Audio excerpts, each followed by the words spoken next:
कार्यक्रम के पुण्यार्चक हैं श्री सत्येंद्र कुमार जैन, अभिषेक जैन, शालीमार बाग ईस्ट, न्यू दिल्ली। श्री कमल, पुष्पा, विनीत, सोनिया, आकाश, नेहा, टोंगिया परिवार, Kolkata. Firm Padmavati jewellers. Shri Chandra Kumar Singhai, Shrimati Manju Singhai, Jabalpur. Pushpendra Jain, Priya Jain, Pranshu Jain, Prasoon Jain, Banswara, Rajasthan. Firms Vidyashri granite private limited, Mordi mill के पास, उदयपुर रोड, बांसवाड़ा, राजस्थान। सभी प्रकार के टाइल्स एवं ग्रेनाइट के विक्रेता, Jain tiles and sanitary, Udaipur road, Banswara, Rajasthan. Nayak marble and tiles, Banswara, Rajasthan. संपर्क सूत्र 7023401818। श्रीमान अमर कुमार जैन, श्रीमती रोमी जैन, श्री अनिल कुमार जैन, श्रीमती अनुराधा जैन, निवासी अंबिकापुर, छत्तीसगढ़। समाधिस्थ दशम प्रतिमाधारी स्वर्गीय श्री ज्ञानचंद जी जैन, सतना। श्रीमती राजकुमारी जैन, सतना। श्रीमती माया प्रेमचंद्र, प्रेमी, कटनी एवं समस्त प्रेमी परिवार, कटनी, सतना। फर्म श्री दयोदय ऊर्जा एवं जैविक खाद प्राइवेट लिमिटेड, भोपाल, मध्य प्रदेश। श्री सर्वेंद्र कुमार जैन, सुषमा सर्वेंद्र जैन, श्री सुनील कुमार जैन, मीना सुनील जैन।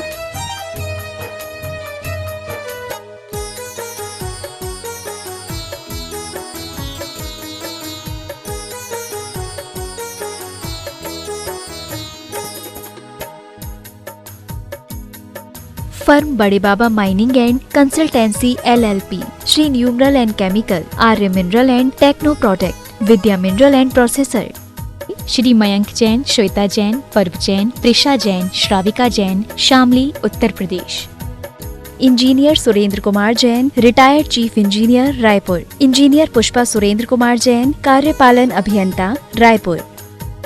बोले आदिनाथ भगवान की, वर्तमान शासन नायक भगवान महावीर स्वामी की, समय संस्कृति संवर्धक आचार्य विद्यासागर जी महाराज की, परम पूज्य महामनामराज प्रमासागर जी महाराज की, परम पूज्य रह सागर जी महाराज की, अहिंसामयी जैन धर्म की भवजनों आज हम विराजमान हैं। धन्यवाद की उपहार करते हुए परम पूज्य गुरुदेव विराजमान हैं चंद्र प्रकाश चौधरी कॉलेज, गोला के निकट जो अवस्थित है। इस कॉलेज के विशाल प्रांगण में परम पूज्य गुरुदेव जो आचार्य भगवान विद्यासागर जी महाराज के परम प्रभावक शिष्य महामनामराज प्रमासागर जी नाम से जाने जाते हैं, जिन्हें जानते हैं हम सब गुणात्मक प्रणेता, संकट समाधान प्रवर्तक, भावना प्रवर्तक एवं संप्रदाय समय के रूप में, जिनकी वाणी को सुनकर हम अपने जीवन में नई ऊर्जा, नई दिशा दे पाते हैं। आज पुनः अपने जीवन को ऊर्जा से भरने के लिए हम तत्पर हैं गुरुदेव के श्रीमुख से अपनी शंकाओं के समाधान प्राप्त करने के लिए। मैं आप सबको गुरुदेव के चरणों से, उन सबको जो पारस, जिनवाणी एवं आजना चरण के माध्यम से तथा प्रमाणिक ऐप के माध्यम अपनी शंकाओं के समाधान प्राप्त करके जीवन को धन्य कर रहे हैं, उन सब का इस प्रांगण से अभिनंदन करता हुआ, आप सबका अभिनंदन करता हुआ आप सबको गुरुदेव चरणों से संबद्ध करने जा रहा हूं। मैं चाहता हूं कि हम गुरुदेव के आशीर्वाद से अपने आप को लाभान्वित करें। अतः मेरे साथ उच्चारें, नमोस्तु महश्री, नमोस्तु महश्री, नमोस्तु महश्री। और मैं सीधे सीधे आप सबको संकट समाधान सत्य से जोड़ रहा हूं। प्रथम प्रश्न के लिए आमंत्रित कर रहा हूं सुश्री रति गोधा को, सुपुत्री संजय जी गोधा, धन्यवाद। और तैयार हैं सुश्री यशस्वी अजमेरा, सुपुत्री सौरभ अजमेरा, रामगढ़। नमोस्तु महाराज जी। महाराज जी, मेरा प्रश्न ये है कि हम लोग हमेशा पर्यावरण में कचरा फेंकते हैं, उससे गंदा करते हैं, फिर हम लोगों को नुकसान होता है। तो महाराज जी, हम ऐसा क्या करें जिससे हम कभी भी ये गंदगी ना करें और अपने देश की सेवा करें? बहुत अच्छी भावना व्यक्त की है। खड़े रहो। पर्यावरण के प्रति सभी को जागरूक रहना चाहिए। हमारे द्वारा फैलाई गई गंदगी हमारे लिए ही नुकसान करने वाली है। इस छोटी सी बच्ची ने जो सवाल किया है, इससे बड़ों बड़ों को बहुत अच्छा संदेश प्राप्त हो सकता है। लोग जागरूक रहें। विडंबना यह है कि लोग पर्यावरण की बातें करते हैं पर उसका अनुपालन नहीं करते। हर काम में डिस्पोजल का प्रयोग करना, प्लास्टिक का अंधाधुंध प्रयोग करना, प्लास्टिक का कचरा प्रतिदिन हजारों टन समुद्र में जा रहा है, जो आने वाले समय में एक बहुत बड़ी समस्या का रूप लेगा। अन्य प्रकार से भी जो गंदगी का प्रसार किया जा रहा है वो किसी अर्थ में ठीक नहीं है। इस बच्ची के सवाल के माध्यम से सभी को प्रेरणा लेना चाहिए और पर्यावरण से किसी भी प्रकार की छेड़खानी न करने के लिए संकल्पित होना चाहिए। सुश्री यशस्वी अजमेरा, सुपुत्री श्रीमान सौरभ जी अजमेरा, रामगढ़। तैयार रहे श्रीमान भव्य जी पाटौदी, पिटरवार। भव्य पाटौदी तैयार रहेंगे। नमोस्तु महर्षि, नमोस्तु महर्षि। मेरा प्रश्न ये है कि हम लोग जब सुबह सुबह कलश देखते जैसे दिनवानी चैनल में, तो हम लोग को उस समय खाना खाना चाहिए कि नहीं? ये बताओ, भगवान का कलश देखते समय कभी कुछ खाते हैं क्या? नहीं, अभी तो नहीं खाते। तो फिर मंदिर में जब नहीं कर सकते तो घर में भी जब भगवान का कलश देख रहे उस समय नहीं करना चाहिए, समझ गए? उसको देख के खाना चाहिए। चलो, भव्य पाटौदी उपस्थित हो। श्रीमती तैयार हैं श्रीमती नेहा जी सरावगी, एयर आसाम, कोलकाता।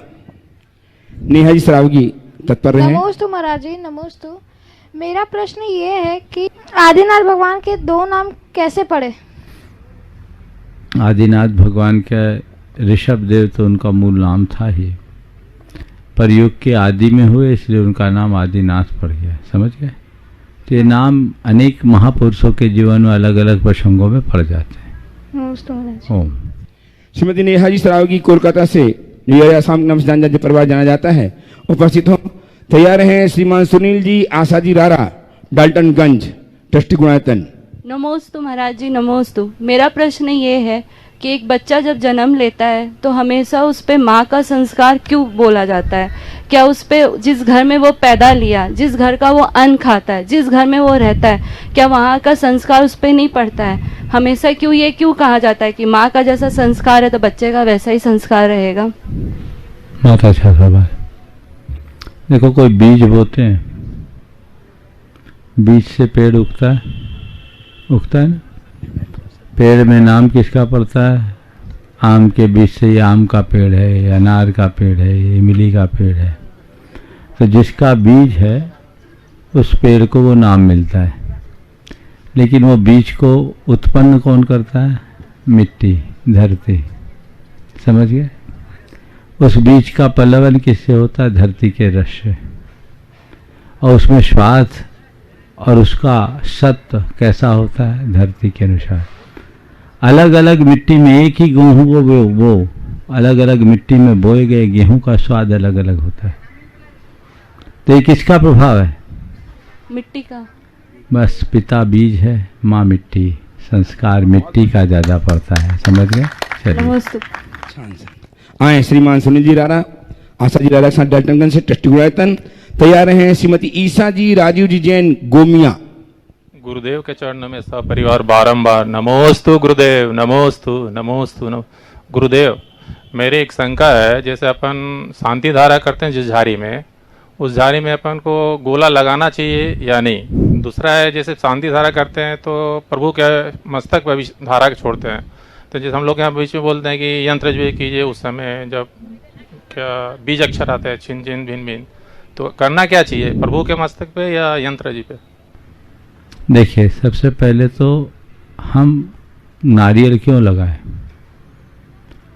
कलश पे, लोटे में जब हम नारियल लगा देते तो कलश बनता है। अष्टमंगल में कलश एक मंगल है, तो इसलिए कलश से यदि अभिषेक करे तो नारियल या गरीगोला लगाना चाहिए। झाड़ी में नारियल या गरीगोला लगाने का कोई औचित्य नहीं, क्योंकि अष्टमंगल में झाड़ी खुद में एक मंगल है। आप लोग जब उसमें नारियल लगा देते तो न झाड़ी रह पाती न कलश, ये एक रूढ़ी है, इसलिए उसमें नहीं लगाना चाहिए। हाँ, शांति धारा करने के उपरांत भगवान को अर्घ चढ़ाओ, उसमें नारियल चढ़ा दो, गरीगोला चढ़ा दो, ये उत्तम विधि है। रिद्धि मंत्र के माध्यम से जब भगवान का अभिषेक करे तो भगवान के मस्तक पर धारा करने में कोई बाधा नहीं। पर कुछ लोगों की मान्यता है कि कामना मंत्र कभी भी भगवान के सिर पर न छोड़े, इसलिए कामना मंत्र की बात आती है तो लोग वो धारा यंत्र पर करते हैं। उपस्थित हो श्रीमती ईसा जी राजीव जी जैन, गोमिया। तैयार हैं सुश्री सौम्या सेठी, मातुश्री सोनल सेठी के साथ, गिरिडीह से। महाराज श्री के चरणों में नमोस्तु। महाराज श्री, मेरा प्रश्न ये है कि अगर समाज, अगर धर्म अगर धर्म पर और देश पर दोनों पर एक साथ संकट आए तो हमें किसकी रक्षा करना चाहिए, धर्म की या देश की? सर्वोपरि कौन हुआ, देश या धर्म? बहुत अच्छा सवाल किया है। अगर एक साथ दोनों पर संकट हो, देश और धर्म, तो हमें किसकी रक्षा करनी चाहिए? अगर मुझसे पूछो तो मैं कहूँगा देश की रक्षा करना चाहिए, क्योंकि देश रहेगा तभी तो धर्म रहेगा। देश चला जाएगा तो धर्म भी नहीं बचेगा। जैन धर्म की एक विशेषता है, जैन धर्म में आत्म धर्म से ऊपर राष्ट्र धर्म को कहा गया। और इतिहास के दो उदाहरण इस संदर्भ में मैं आप सबको देना चाहूँगा, एक पौराणिक और दूसरा ऐतिहासिक उदाहरण, कि हमारे जैन मुनियों ने और जैन गृहस्थों ने राष्ट्र हित में स्वयं के हितों को या स्वयं के धर्मों को भी कैसे गौण किया। सबसे पहला उदाहरण मैं देता हूं विष्णु कुमार मुनिराज का, जो पौराणिक उदाहरण है।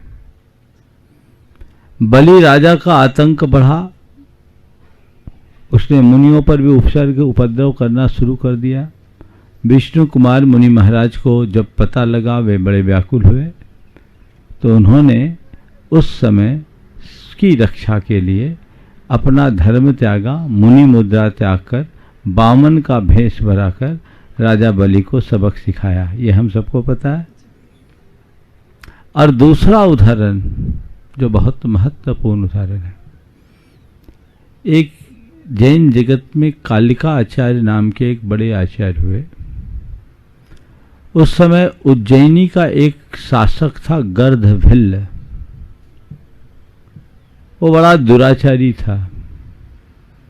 गर्दभिल्ल नाम के उस राजा ने एक आरिका साध्वी को अपनी रानी बना लिया।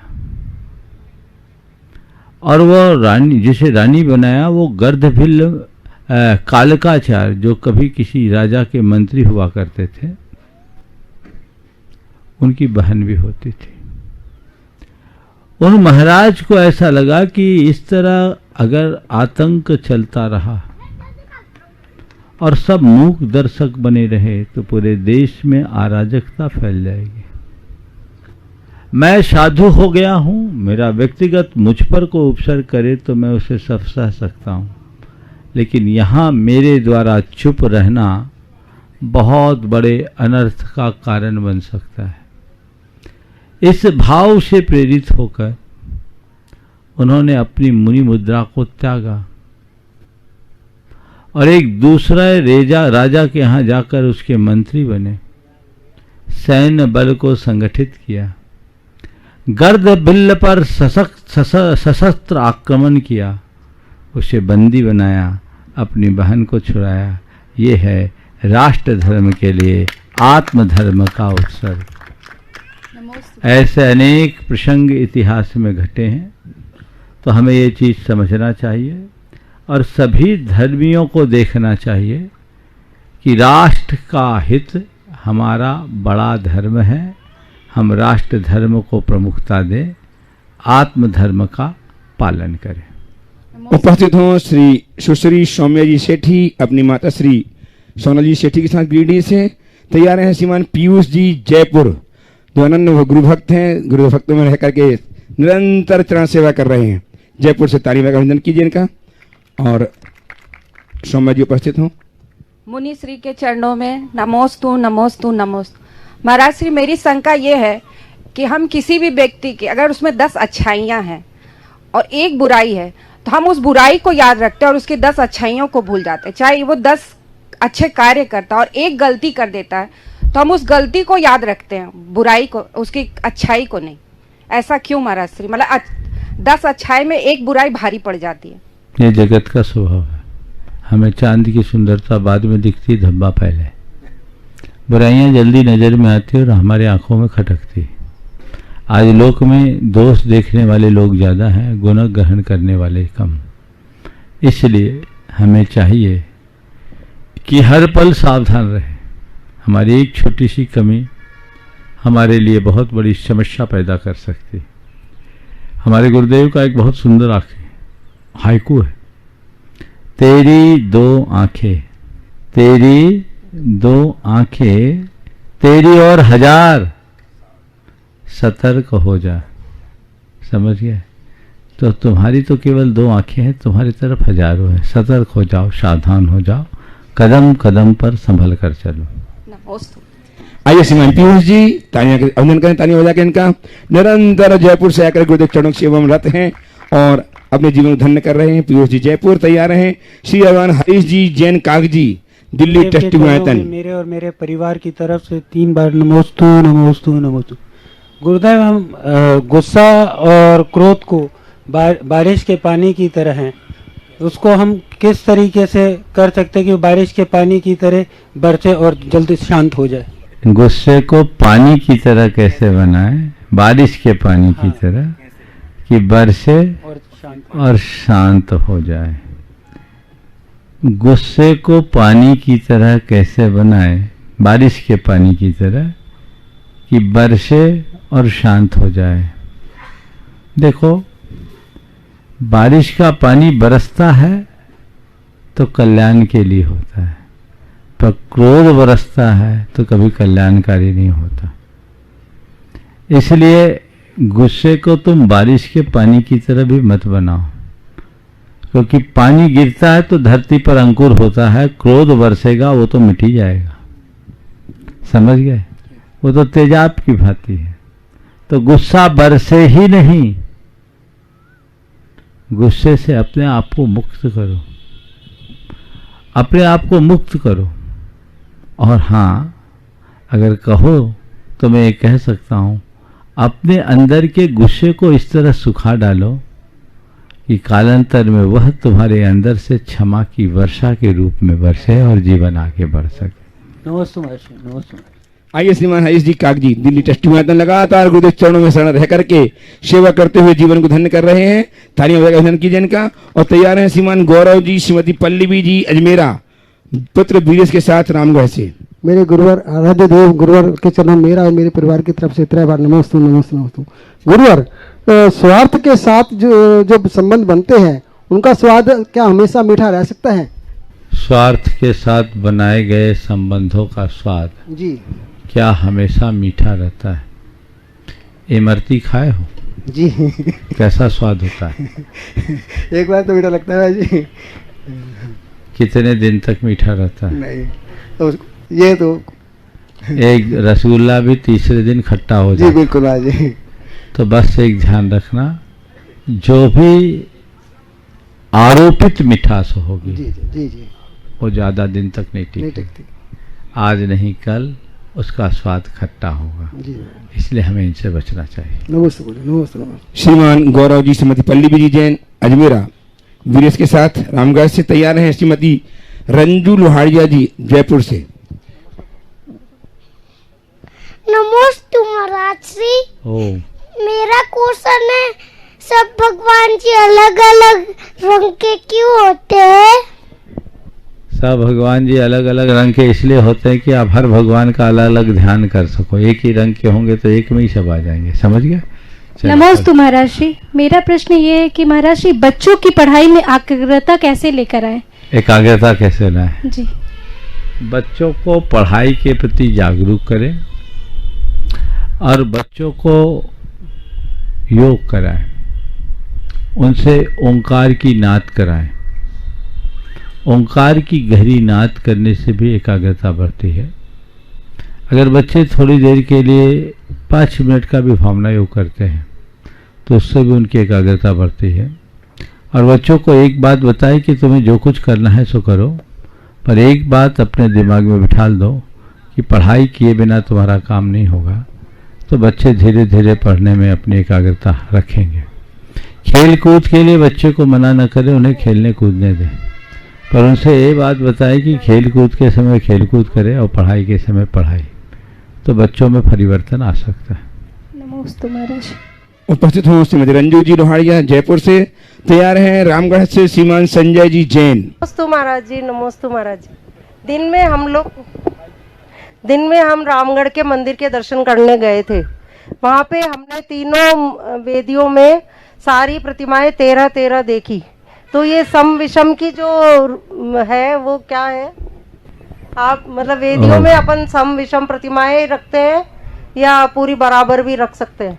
13 13 13 हुआ ना। हाँ। हर में ऊन है ना, 13 3 39 भी ऊन है। अच्छा। ऊन क्यों रखते हैं, विषम संख्या क्यों रखते हैं? इसलिए कि हमें हमेशा लगे रहे कि काम अभी ऊन है, आगे हमें पूर्ण करना है।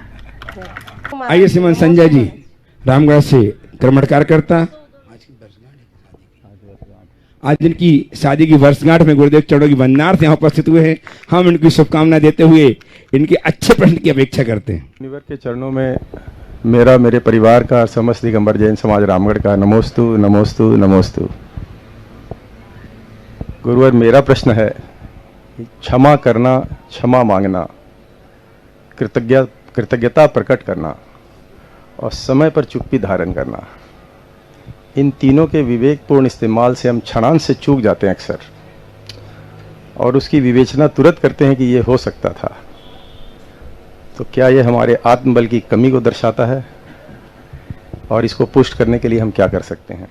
निश्चित, बहुत अच्छी बात आपने की। क्षमा करना, क्षमा मांगना, कृतज्ञता ज्ञापित करना और समय पर चुप्पी साधना। प्राय लोग इसमें स्खलित होते हैं, समय पर चूकते हैं, क्षणांश बात बोध होता है।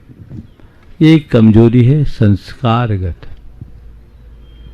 और इस कमजोरी को बड़े आसानी से आप समाप्त कर सकते हैं यदि नियमित भावना योग करें। खाली समय में जब आपको ये लगता है कि यहाँ चूक गए, तो अब चूक गए उसे दिमाग से हटाएं। मुझे क्षमा करना है, मुझे क्षमा मांगना है, मुझे कृतज्ञ रहना है, मुझे समय पर चुप रहना है। ये 4 कमांड बार बार दोहराइए। आप देखिए, जब भी ऐसा मौका होगा आपके अंदर से आवाज़ आएगी, मुझे क्षमा कर देना है, और आप क्षमा करोगे। मुझे क्षमा मांग लेना है, क्षमा मांग लोगे। फिर आपको कृतज्ञता ज्ञापित करने में एक पल नहीं लगेगी, और अंदर से आवाज़ आएगी चुप रहा, तो आप बोलोगे नहीं। ये स्थितियाँ होती। नमस्ते महाराज। घोटू शाणम उपस्थित हो, प्रश्न गोवर्धन ट्रस्टी प्रश्न के साथ उपस्थित हो, और जिन्हें और ही प्रश्न करने हैं वे अपने नाम में तक भेज दें। जैसे दिल कह रहा है महाराज श्री पहुंचेंगे, हाँ। लेकिन दिमाग कह रहा है कि नहीं पहुंचेंगे, हाँ। तो अब इसका निर्णय हम कैसे लें? दिल का सुने कि दिमाग का माने? बस ऐसा करो, बिल्कुल ठीक कह रहे हो। पहले तो तुम्हारे सवाल के 2 हिस्से हैं, तो पहले हिस्से का उत्तर अलग देता हूँ, दूसरे हिस्से का अलग देता हूँ। दिल और दिमाग में किसका सुने? तो अगर हम दिल और दिमाग की बात करें, तो जहाँ हमारे भावनात्मक संबंध की बात हो वहाँ दिल की आवाज़ सुने, और जहाँ अन्य संबंधों की बात हो वहाँ दिमाग से काम ले। समझ गए? अब इधर आप दूसरी तरफ से इस सवाल को पलट दो, इसमें दिल और दिमाग मत लगाओ। समझ गए? इसमें दिल और दिमाग मत लगाओ, इसमें आप भावना और भक्ति को देखो, और आप कहो कि हमारी भावना कहती है कि महाराज को पहुंचना चाहिए, पर भक्ति कहती है कि महाराज को परेशान नहीं करना चाहिए। ये रास्ता निकाल लोगे तो चीजें अपने आप ठीक हो जाएगी। समझ गए? पूछो। ठीक है, हो गया। नेहा जी सरावगी। नमोस्तु महाराज श्री। ये मैंने देखा है कि हमारे 24 तीर्थंकर होते हैं, पर कई लोग जैसे आदिनाथ को मानते हैं, चंद्र प्रभु को मानते हैं, उनकी रुचि उनमें ज़्यादा होती है। ऐसा अंतर क्यों? कम से कम 24 के ही भीतर है, बाहर तो नहीं है। जिसका जिससे लगाव हो उसकी दिक्कत, तुम 24 को तो जाने दो। एक मंदिर में 3 वेदी है ना, तो एक वेदी के प्रति विशेष लगाव होता है, ये स्वाभाविक है, होता है, इसमें कोई दोष नहीं। नमस्ते। आपके चरणों में श्रीमान चिरंजीव लाल जी, शकुंतला जी, मोहित जी, आयुष जी काला, ट्रस्टी गुणायतन, निवासी सीकर, प्रवासी मोरे, मणिपुर, बारंबार नमोस्तु करते हुए जानना चाहते हैं कि गुरुदेव कुछ रिश्ते हैं इसलिए चुप हैं, कुछ रिश्ते हैं इसलिए चुप हैं, कुछ चुप हैं इसलिए रिश्ते हैं। ये 2 लाइनें हैं, इनमें बड़ी गहराई भरी है। गुरुदेव वह गहराई क्या है? कुछ रिश्ते हैं इसलिए चुप हैं, कुछ चुप है, कुछ चुप हैं इसलिए रिश्ते हैं। इन दोनों में गहराई बेशक गहराई है। वो गहराई क्या है? मैं इसमें चुप रहना ही ज़्यादा अच्छा समझता हूँ। देखिए, ये मनुष्य के विवेक की बात है। अगर मनुष्य के हृदय में प्रेम और आत्मीयता होगी तो छोटी मोटी बातों को नज़रअंदाज करेगा, और उसमें कुछ बात होगी भी तो सह लेगा और चुप रहेगा। और आप जितना सहन करोगे उतना समर्थ रहोगे। हाँ, रिश्ते हैं इसलिए चुप है, ये बहुत अच्छा वाक्य है, पर चुप हैं इसलिए रिश्ते, ये बात ठीक नहीं। हमें इसे थोड़ा बदलना चाहिए। निश्चित यहाँ ऐसा लगता है कि अंतरंग में कोई कटता है। हमारे रिश्ते प्रेमपूर्ण होने चाहिए, हमारे संबंधों में माधुर्य होना चाहिए, जिससे हम अपने जीवन को प्रशस्त बना सकें। गुरुदेव, साधना राजेश बढ़िया त्यानाची जब भी परसों गुआते संबद्ध हुए, आपके चरणों में बारंबार नमस्कार तो जानना चाहते हैं कि हमारे जीवन में अच्छी बुरी कोई घटना घटती है तो हम कहते हैं कि यही हमारे भाग में लिखा था। तो महाराज श्री, हमारा भाग कौन लिखता है? हमारे जन्मानुसार के ग्रह नक्षत्र या कर्मानुसार पाप पुण्य?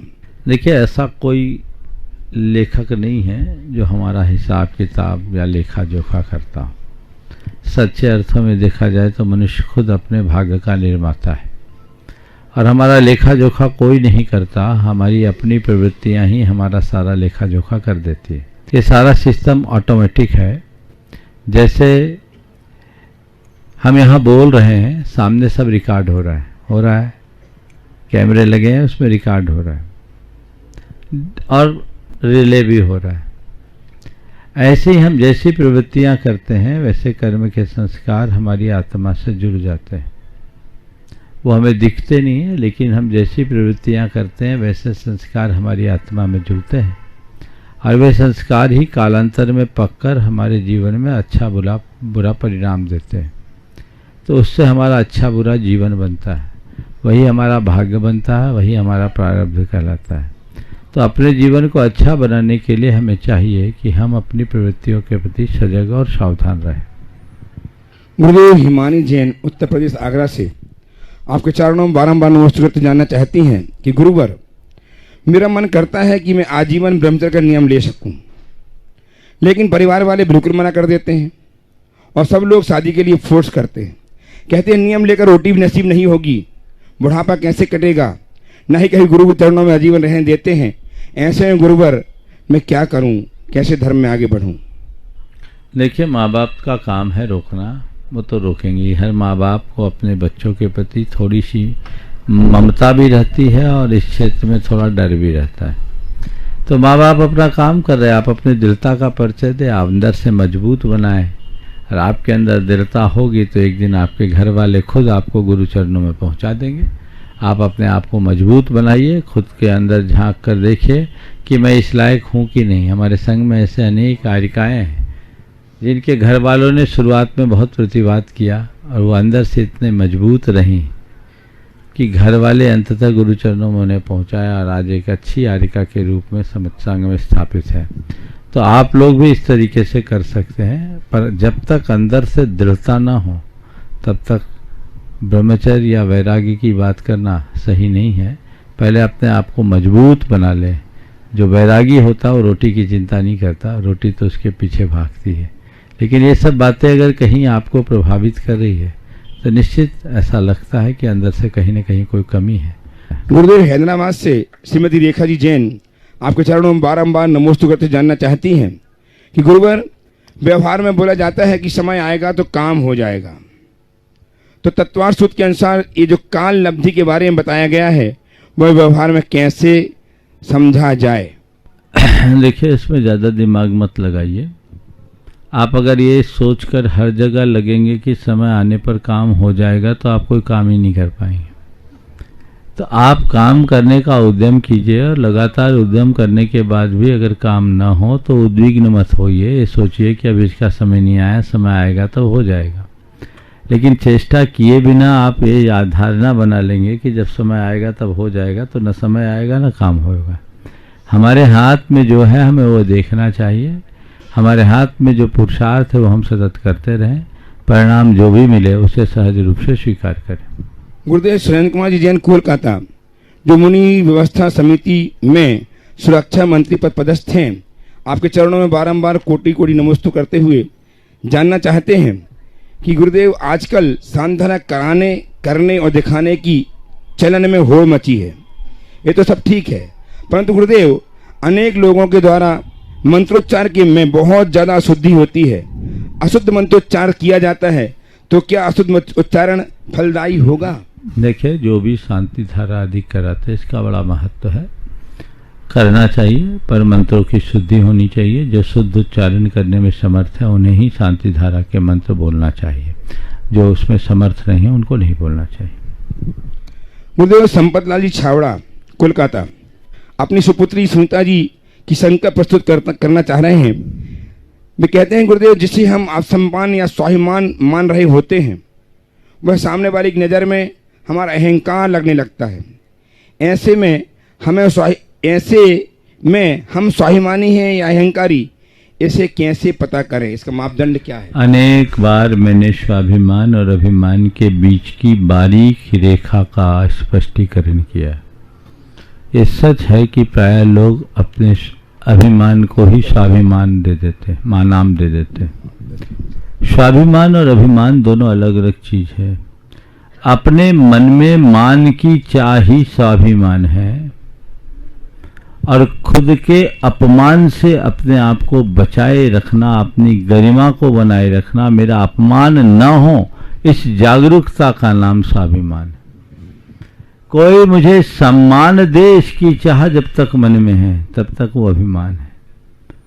पर मैं ऐसा कोई कृत्य न करूं जिससे लोग मुझे नीचा दिखाए या मुझे नीचा देखना पड़े, मुझे अपमानित होना पड़े। इस सावधानी का नाम, इस गरिमा के बोध का नाम स्वाभिमान है। इसलिए दोनों की भेद रेखा को समझ करके ही आगे बढ़ना चाहिए। आइए बनगांव दमोह से श्रीमान संस्कार जी जैन। दोनों मुनिराज के चरणों में बारंबार नमोस्तु। महाराज जी, धन के साथ पुण्य कैसे कमाएं? धन के साथ पुण्य कैसे कमाएं? बहुत अच्छा है। धन कमाने के लिए तो सब सोचते हैं, पर धन के साथ पुण्य कैसे कमाएं? दो तरह के सवाल अक्सर आते हैं, धन कैसे कमाए या पुण्य कैसे कमाए। ये बहुत होशियार है, एक साथ दोनों सवाल कर दिया। धन के साथ पुण्य कैसे कमाए? देखो, बहुत अच्छा उत्तर दे रहा हूँ, ध्यान से सुनना। धर्म के साथ धन कमाओ,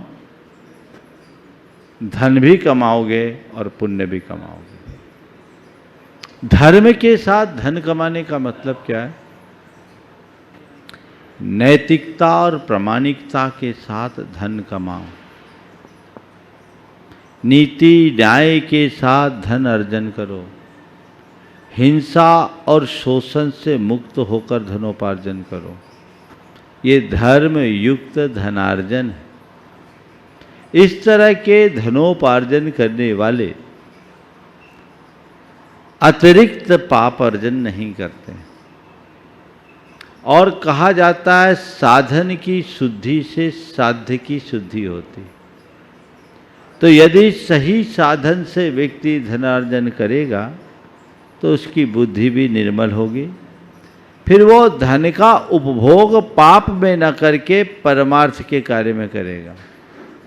तो धर्म के साथ धन कमाओ और कमाए हुए धन को धर्म में लगाओ, तो धन भी बढ़ेगा और पुण्य भी बढ़ेगा। समझ गए? और कमाए हुए धन को पाप में लगाओगे तो एक दिन बंटा धार हो जाएगा। समझ गए? और धर्म में लगाओगे बेड़ा पार होगा। अब तुम्हें तय करना है बंटा धार करना है या बेड़ा पार करना है। सब चीज़ें हमारे हाथ में हैं। तो ये बात सूत्रों में मैं कह रहा हूँ, धनोपार्जन में अधर्म न हो और धन के भोग में धर्म हो। ये दोनों चीज़ें जुड़ जाए तो जीवन धन्य हो। आइए श्रीमान विद्या प्रकाश जी रामगढ़ से। नमोस्तु गुरुदेव, नमोस्तु नमोस्तु नमोस्तु। आज मैं अन्यत्व भावना के बारे में पूछना चाहता हूँ। जहाँ देह अपनी नहीं तहाँ न अपना कोई, घर संपत्ति पर प्रकट हैं पर हैं परिजन लोय। पर जो भिन्न चतुष्टय वाले हैं अत्यंता भाव सदा उनमें, गुण पर्याय में अन्यत्व अरे प्रदेश भेद नहीं है जिनमें। इस संबंधी विपरीत मान्यता से यह संसार बढ़ाया है, निस्तत्व समझ में आने पर समरस निज में ही पाया है। तो महाराज श्री अत्यंता भाव और अन्यत्व भाव ये दोनों क्या चीज़ है? बहुत अच्छा सवाल। आप एक एक करके पूरी 12 भावनाओं पर, अच्छा है लोगों को कम से कम संक्षेप में 12 भावना का सार तो इनके निमित्त से मिल रहा है ना। एक बार इनके सवाल के लिए जोरदार। 12 भावना पर एक एक घंटे के प्रवचन तो मैंने कई बार बोले। मेरे 2-3 पुस्तकें भी 12 भावना पर प्रकाशित हैं, लेकिन सार में विस्तार इनके सवाल के माध्यम से आप सबको मिल रहा है। कल हमने एकत्व की बात की थी, आज बात अन्यत्व की। अभी आपने कहा एक दूसरे से अन्य होना और अत्यंता भाव होना, इसमें क्या अंतर है? उस अंतर को बताने से पहले अन्यत्व के अर्थ को समझना ज़्यादा जरूरी है। अन्यत्व का मतलब क्या है? मैं सबसे अलग हूं। कल जब एकत्व की बात की तो मैं अकेला हूं, जब अन्यत्व की बात करूंगा तो मैं अनोखा हूं। अलग तो हूं, अकेले तो हूं, सबसे अलग हूं, मेरा किसी से कोई मेल नहीं। स्वयं के अस्तित्व की इस अनुभूति का नाम अन्यत्व भावना है। और इसके साथ साथ अपने से जगत के सारे पदार्थों के भिन्नता का एहसास करना भी अन्यत्व भावना है। लेकिन जब हम गहराई में जाते हैं तो एक सच्चाई हमारे सामने प्रकट होती है कि दो द्रव्य का एक दूसरे में अत्यंता भाव है, उसका उससे कोई संबंध नहीं है। हम लोग एक दूसरे के साथ जो रिश्ते नाते जोड़ते हैं, ये सब हमारा अज्ञान है, ये हमारे मोह भाव की परिणति है। इस शरीर से क्या हमारा एक परमाणु से भी नाता नहीं है, क्योंकि जगत के हर पदार्थ, हर वस्तु अपने आप में स्वतंत्र है और सब अपने आप में अलग है। मैं हूँ, आप हो, मेरा आपसे कोई नाता नहीं। न मेरा एक प्रदेश आपसे जुड़ सकता है, न आपका एक प्रदेश मुझसे जुड़ सकता है। एकदम भिन्नता है। मैं अकेला हूँ, अलग हूँ, अनोखा हूँ। बस जो मैं हूँ वही सब कुछ है और मुझे बस मेरे मैं में रमना है। ये बुद्धि जिसके अंदर प्रकट हो जाती है वही आत्मलीनता का सौभाग्य प्राप्त करता है और उसी आत्मलीन दशा से हमें मुक्ति मिलती है। ये इसका है। आइए श्रीमान कमल जी बगाड़िया साहब रामगढ़ टेंट से ही। आपके चरणों में शत शत वंदन। कहते हैं सागर के भी दो किनारे होते हैं, सागर के भी दो किनारे होते हैं, कुछ लोग बहुत प्यारे होते हैं। कौन कहता है जिंदगी अकेली है, कौन कहता है जिंदगी अकेली है। जिंदगी में प्रमाण सागर जी जैसे गुरु जान से भी प्यारे होते हैं, प्रमाण सागर जैसे गुरु जान से भी प्यारे होते हैं। और आप संत आवे जिस घरा उसके रोज होली, दिवाली और दशहरा, ऐसे संत हमारे बीच पधारे हैं, आपका हम वंदन करते हैं। मेरा प्रश्न है कि क्या प्रभु मिलन में विरह अवस्था से गुजरना आवश्यक है? प्रभु के मिलन के लिए विरह की अवस्था, जैसे आपने संन्यास लिया है, एक तरह का विरह की अवस्था, इससे गुजरना आवश्यक है। और अहोभाव क्या है किसी के प्रति भी, इसे अपने जीवन में कैसे उतारें? बहुत अच्छा सवाल। देखिए, प्रभु मिलन में विरह की भूमिका, अगर जैन दर्शन की दृष्टि से मैं जवाब दूं तो मैं कहूँगा प्रभु मिलन में विरह की नहीं, एकत्व की आवश्यकता है। प्रभु मुझसे बाहर नहीं, प्रभु मेरे भीतर ही है। जिससे मुझे मिलना है वो और कोई नहीं, वो मैं ही हूं। खुद से खुद के मिलन का नाम ही प्रभु मिलन है। जैन दर्शन कहता है अप्पा सो परमप्पा, आत्मा ही परमात्मा है। मुझसे पृथक कोई और परमात्मा है ही नहीं जो मेरा नियंता या निर्माता हो, जो मुझे पुरस्कृत या दंडित करता हो। जैन दर्शन कहता है तेरा परमात्मा तू खुद स्वयं है, पर तू उसे जानता नहीं। तू देहात्म बोध में जी रहा है। तेरी बुद्धि शरीर और शरीराश्रित तन संयोगों से बंधी हुई है, जो मोह और अज्ञान के परिणाम स्वरूप है। और जब तक ऐसे अज्ञान प्रेरित बुद्धि होगी तो दुखी बना रहेगा। उस अज्ञानता में तू कभी अपने आप को सुखी, कभी दुखी, कभी राजा, कभी रंग, कभी अमीर, कभी गरीब, कभी रूपवान, कभी कुरूप, कभी अच्छा, कभी बुरा, कभी बड़ा, कभी छोटा, यही मानते रहेगा। लेकिन यथार्थ तू केवल तू है, तत्त्वम असि। तत्त्वम असि, बस तुम जो हो बस हो, उसके साथ कोई विशेषण नहीं। वही तेरा स्वरूप है, वो तेरा परमात्मा है। उस परमात्मा से मिलना है तो विरह नहीं, एकत्व, उससे नाता, केंद्रीकरण, स्वयं का स्वयं के साथ केंद्रीकरण ही परमात्मा का मिलन है। समझ गए? मैं खोज रहा था भगवान को, भगवान ढूंढ रहे थे मुझे। मैं खोज रहा था भगवान को, भगवान ढूंढ रहे थे मुझे। अचानक वे मिल गए, अचानक वे मिल गए। ना मैं झुका ना वे झुके। मैं खोज रहा था भगवान को, भगवान ढूंढ रहे थे मुझे, अचानक वे मिल गए। ना मैं झुका ना वे झुके, ना वे मुझसे बड़े थे ना मैं उनसे लघु था। ना वे मुझसे बड़े थे ना मैं उनसे लघु था। एक आवरण, पर्दा, एक आवरण मुझे उनसे विभक्त किए था, वो हटा और मैं भगवान हो गया।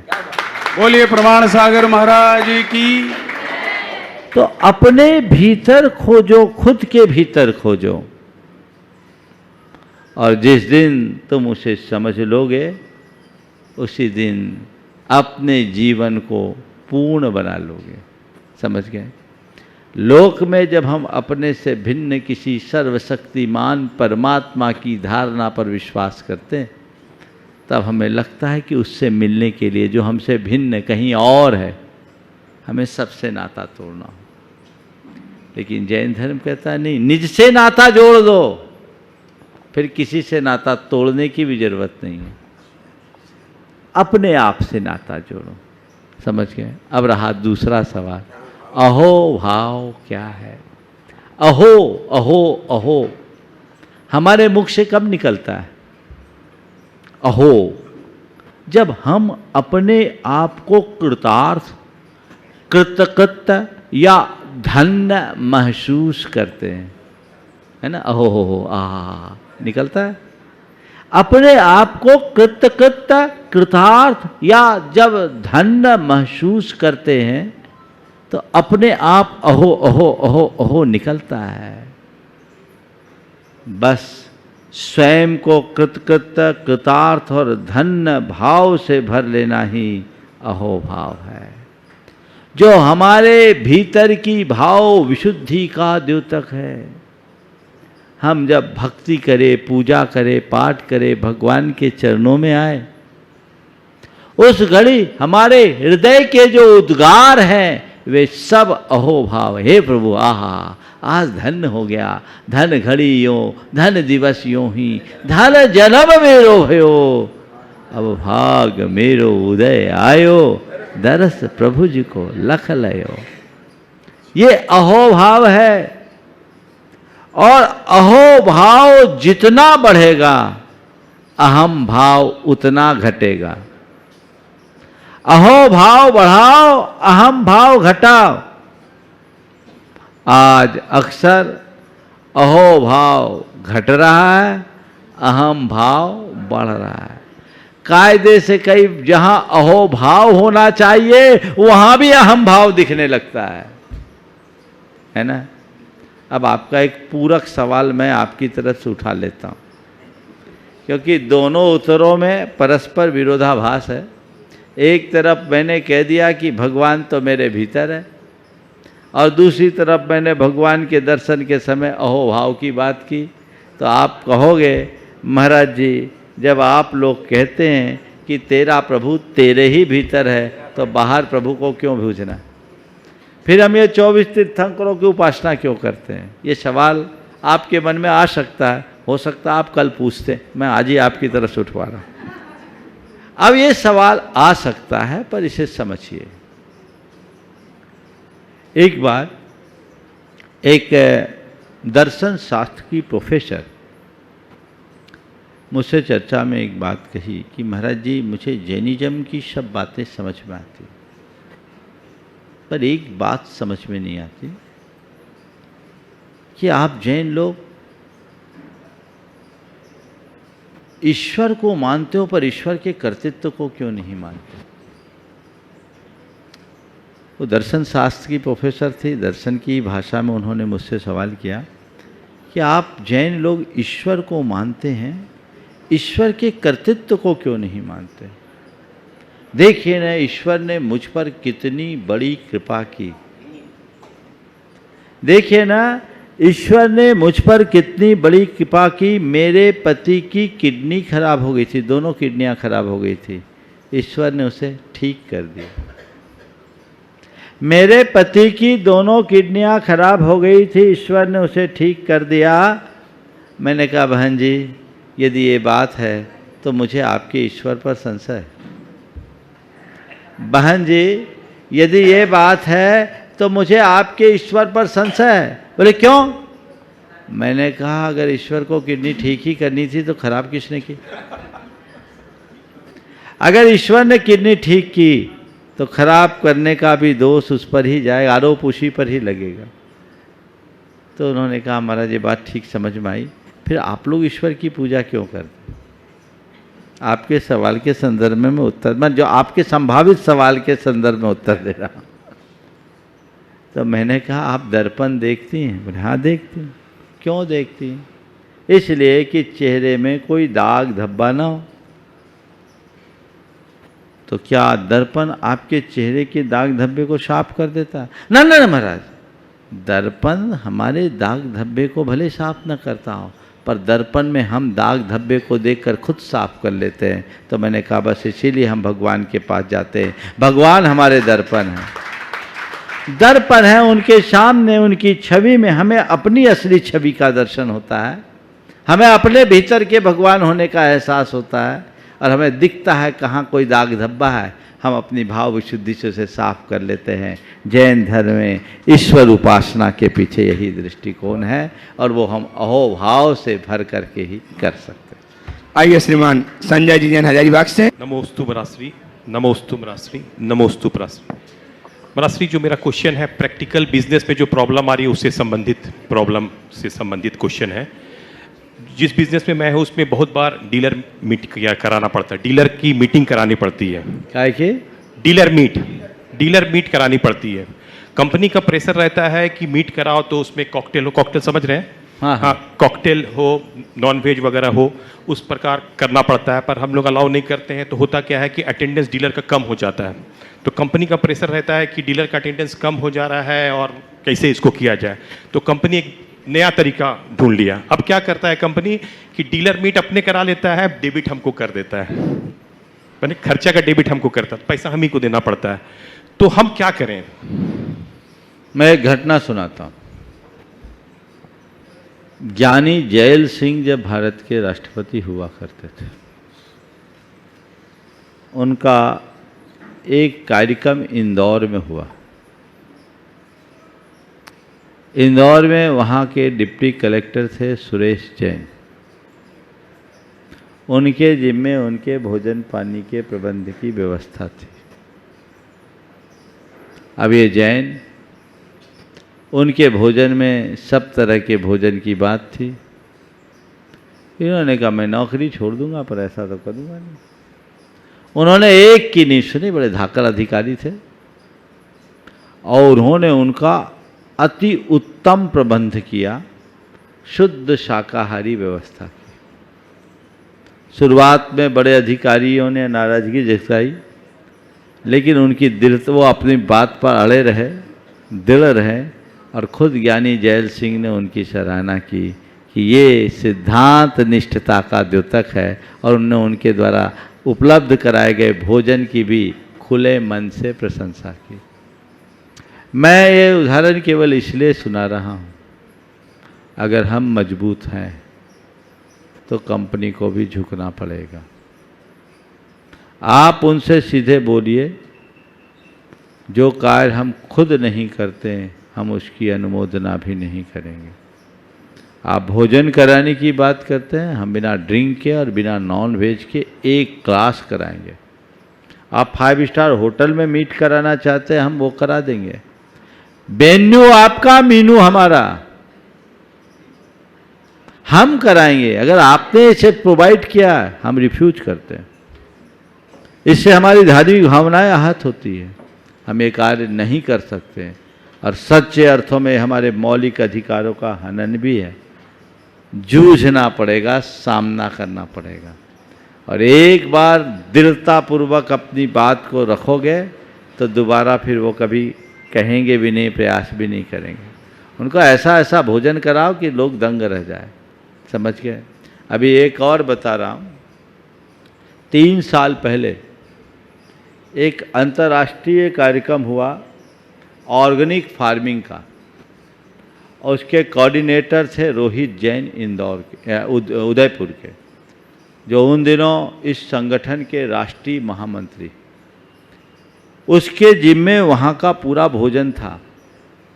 अनेक देशों के लोग आए, सरकारों के प्रतिनिधि आए, और उन्होंने ऑर्गेनिक और शुद्ध शाकाहारी कराया, और लोगों को बताया कि नॉन वेज ऑर्गेनिक हो ही नहीं सकता।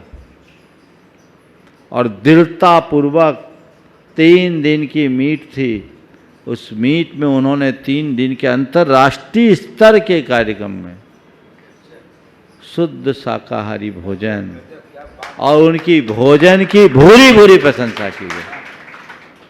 तो हम वो भी चीज़ें उपलब्ध करा सकते हैं। उनने भारत के विभिन्न प्रांतों में जो परंपरागत अनाज थे और जो परंपरागत बीज थे, उनसे तैयार चीज़ें कराई। तो जहाँ चाह वहाँ राह। हमें कॉम्प्रोमाइज कतई नहीं करना चाहिए। ऐसी घड़ी में हमारी निष्ठा की परीक्षा होती है, और दृढ़ता से हमें उसका रास्ता निकाल लेना। आइए श्रीमती रंजू जी गंगवाल कतराश से। वह मुनि राजों के चरणों में सादर नमोस्तु नमोस्तु नमोस्तु।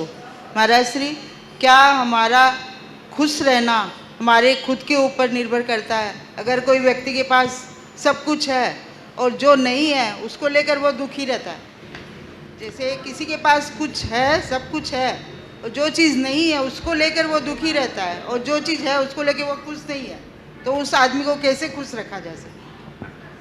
ऐसे आदमी को भगवान भी खुश नहीं रख सकते। एक बार एक आदमी आया,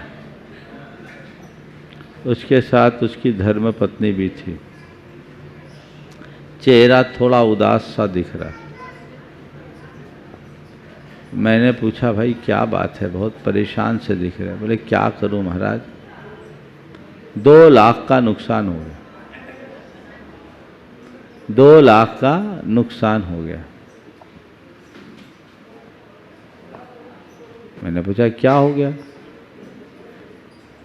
तो पत्नी ने बीच में ही कहा कि महाराज जी छोड़िए न इनकी बातों को। ये नहीं कहते कि 1 लाख का फायदा हो गया। मैंने पूछा क्या मामला है? बोला महाराज जी कल ही इन्होंने 1900 के खरीद का चना, ये करीब 15 साल पुरानी बात है, अभी तो चना महंगा हो गया होगा, 1900 के खरीद का चना 2100 में बेचा उसे 1 लाख का फायदा हुआ, आज उसके भाव बढ़ गए तो कह रहे 2 लाख का नुकसान हुआ। अब इसको कौन बोल सकता है? ऐसा आदमी को भगवान भी सुखी नहीं कर सकता। खुशी उसी के हृदय में प्रकट होती है जो अपनी स्थिति में संतुष्ट रहने की कला जानता है। इसलिए इस धरती पर सबसे बड़ा धन संतोष धन कहा जाता है। मानिक जी पाटनी। गुरुवर को मेरा बारंबार नमोस्तु नमोस्तु नमोस्तु। मुनिश्री, मेरा प्रश्न आज के जीवन समस्याओं से है। चोरी और सेनाजोरी की बढ़ती प्रवृत्ति से हम कैसे बचें, क्योंकि ये बीमारी सभी वर्गों में, समाज के सभी वर्गों में हर समय बढ़ते जा रही है। देखिए, चोरी और सीनाजोरी बिल्कुल ठीक कह रहे, बड़ी गंभीर बीमारी है और आजकल ऐसे प्रकरण बढ़ रहे हैं। पर ये किन में है, सबसे पहले हमें ये जानना जरूरी है। ये मनुष्य के मन में पलने वाली अहमन्यता का कुपरिणाम है। जिसके मन में जितनी प्रगाढ़ अहमन्यता होगी वो ऐसा ही करेगा। अभिमानी व्यक्ति कभी अपनी गलती को स्वीकार नहीं करता। अपनी गलती को स्वीकार न करना और अपनी गलती का दूसरों पर आरोप लगाना, ये दोनों अभिमान के ही लक्षण हैं। तो आजकल अभिमानियों की भरमार होते जा रही है दिन ब दिन। इससे हमें बचना है तो अभिमान को मिटाकर सरलता को जगाना होगा। हृदय में जब सरलता का भाव जागृत होता है तभी हम सबका रास्ता प्रशस्त होता है। नमस्ते गुरुवर। उपस्थित हों सुश्री यशस्वी मातुश्री नीलम जी अजमेरा के साथ रामगढ़ से। नमोस्तु महर्षि, नमोस्तु महर्षि। मेरा प्रश्न ये है कि हमें माता पिता की सेवा करनी चाहिए कि भगवान जी की? माता पिता भगवान की सेवा करते हैं कि नहीं करते हैं? करते हैं। तो भगवान की भी सेवा करनी चाहिए और माँ बाप को भी भगवान जैसा मानकर माँ बाप की सेवा करना चाहिए। समझ गए? तो अगर माँ बाप की सेवा कर रहे हो तो माँ बाप की सेवा का मतलब जानो। माँ बाप की सेवा मतलब भगवान जी की सेवा। वो तो बात की बात। माँ बाप की सेवा का मतलब क्या? उनके हाथ पांव दबाना? क्या सुनो, हाथ पांव दबाना, उनका ख्याल रखना, ये तो सेवा है ही, लेकिन ये बड़ी ऊपरी सेवा है। असली सेवा क्या है मालूम? माँ बाप की बात मानना और जो काम वो करते वैसा ही काम करना, उनका नाम ऊंचा करना, ये माँ बाप की सही सेवा। समझ गए? तो माँ बाप की सेवा करना चाहते हो तो क्या करो? माँ बाप भगवान की सेवा करते हैं तो तुम भी भगवान की सेवा करो ताकि तुम्हारे माँ बाप को और अधिक प्रसन्नता हो। समझ गए? और माँ बाप को भगवान के समान मानकर चलो। समय आप सबका हो गया, यहीं पर विराम। बोलिए परम पूज आचार्य गुरुवर श्री विद्यासागर। जय जय जय।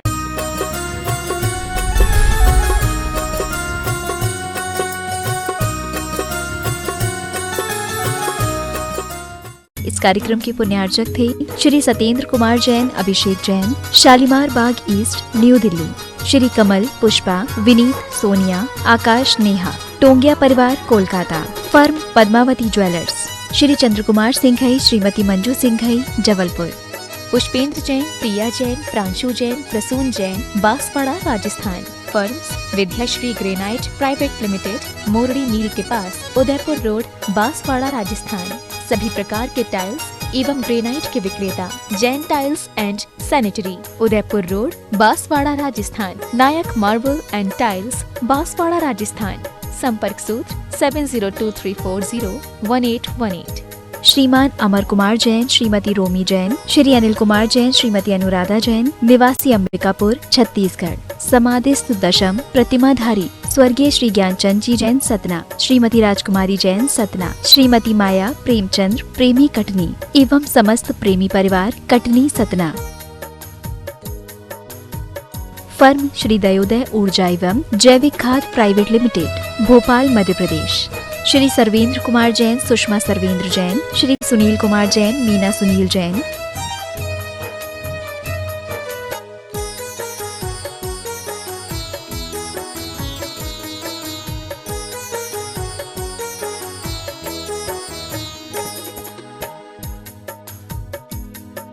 Firm Bade Baba mining and consultancy LLP, Shri numeral and chemical, Arya mineral and techno product, Vidya mineral and processor. Shri Mayank Jain, Shweta Jain, Parv Jain, Prisha Jain, Shravika Jain, Shamli, Uttar Pradesh. Engineer Surendra Kumar Jain, retired chief engineer, Raipur. Engineer Pushpa Surendra Kumar Jain, कार्यपालन अभियंता, रायपुर।